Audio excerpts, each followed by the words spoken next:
नमस्कार, मैं हूं राशि और आप देख रहे हैं खबरों की खबर। खबरों की खबर में आज बात दिल्ली महिला आयोग की अध्यक्ष स्वाति मालीवाल के साथ बीती रात हुई बदसलूकी की। दिल्ली के कंझावला में अंजलि हत्याकांड अभी शांत नहीं हुआ था कि 19 दिन बाद दिल्ली महिला आयोग की प्रमुख स्वाति मालीवाल के साथ वैसा ही मामला गुरुवार को सामने आया है। बताया जा रहा है कि मालीवाल को एक कार सवार ने पहले गंदे इशारे किए और फिर 10-15 मीटर तक घसीटा। मामले की सूचना दिल्ली पुलिस को मिलते ही प्रशासन पर सवाल उठने लगे।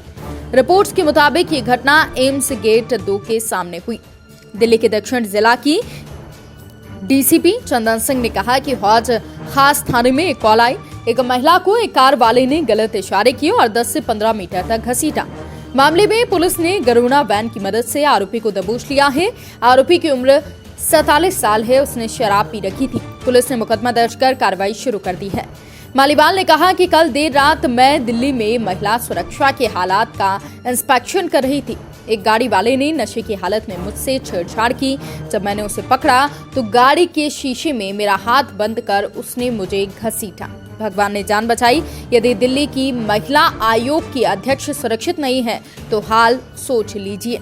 इंस्पेक्शन करने निकली थी क्योंकि मैं ये देखना चाहती थी कि जो बड़े बड़े वादे किए जाते हैं महिला सुरक्षा को लेकर, क्या सच में कुछ बदलाव हुआ है दिल्ली में अंजलि के इंसिडेंट के बाद। तो मैं अकेली खड़ी थी, एम्स बस स्टॉप के ऑपोजिट साइड पे खड़ी थी और मैंने देखा कि एक एक करके गाड़ियां रुकने लग गई, ट्रक्स रुकने लग गए और एक गाड़ी आकर, जो व्हाइट बलेनो गाड़ी थी, वो बिल्कुल आकर मेरे साथ खड़ी हो गई और उसमें जो आदमी बैठा हुआ था वो नशे में धुत था और वो बार बार मुझे पूछने लगा, मुझे पेस्टर करने लगा कि मैं उसकी गाड़ी में बैठूं और वो मुझे छोड़ देगा।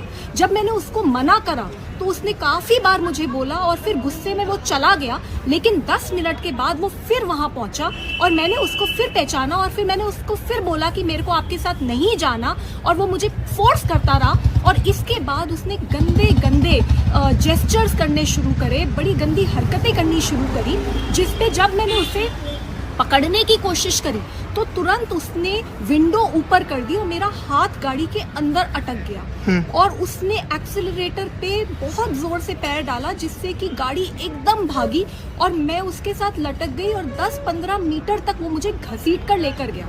फिर एक आदमी मेरी टीम का ही वहाँ पे कूदा और उसने भी चिल्लाया, मैंने भी चिल्लाया, तब जाके उसने मुझे छोड़ा।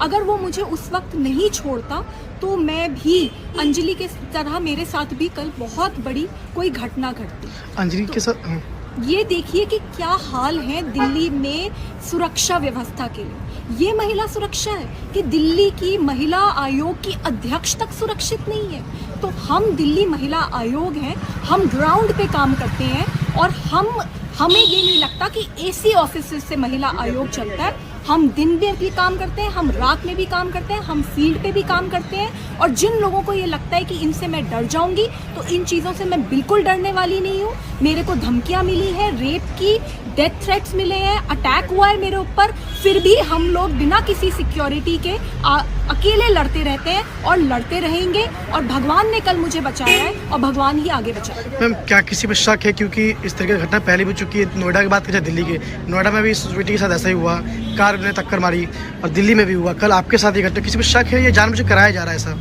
दिल्ली पुलिस ने एक आदमी को अरेस्ट करा है, उसको मेरे को आइडेंटिफाई करवाया गया है, मैंने उसे आइडेंटिफाई कराया है। और जब मैंने उससे पूछा कि तुमने पी रखी थी, क्योंकि वो बहुत ज़्यादा उससे बदबू आ रही थी दारू की, और जब मैंने पूछा तो उसने माना कि हाँ उसने पी रखी थी। और इनफैक्ट उसकी गाड़ी में भी बाद में मैंने देखा, उसकी गाड़ी में दारू पड़ी थी, उसकी गाड़ी में ग्लासेस पड़े थे। तो मुझे समझ नहीं आता कि एक तरफ तो इतने बड़े बड़े वादे करे जाते हैं कि दिल्ली में पूरी तरीके से सुरक्षा अब है, और एक तरफ ये हाल है कि मतलब दिल्ली महिला आयोग की अध्यक्ष ही सुरक्षित नहीं है और कोई भी लड़की अगर सड़क पे खड़ी है अकेले तो उसको इस तरीके का हैरेसमेंट फेस करना पड़ता है। बता दें कि स्वाति मालीवाल लगातार महिलाओं के खिलाफ अपराध और महिला सुरक्षा संबंधी मुद्दों को लेकर मुखर रहती हैं। कोई भी मामला सामने आने पर संबंधित विभाग को उनके कार्यालय से बगैर देरी नोटिस भेजा जाता है। हाल ही में क्रिकेटरों की बेटियों को लेकर सोशल मीडिया पर आई आपत्तिजनक टिप्पणियों पर संज्ञान लेते हुए मालीवाल ने दिल्ली पुलिस को नोटिस भेजा था।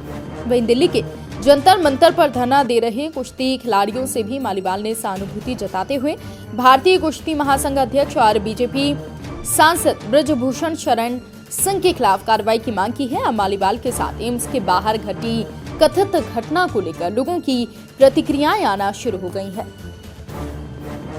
तो ये थी आज की खबरों की खबर। देखते रहिए खबरी, क्योंकि खबरी की है हर खबर पर नजर।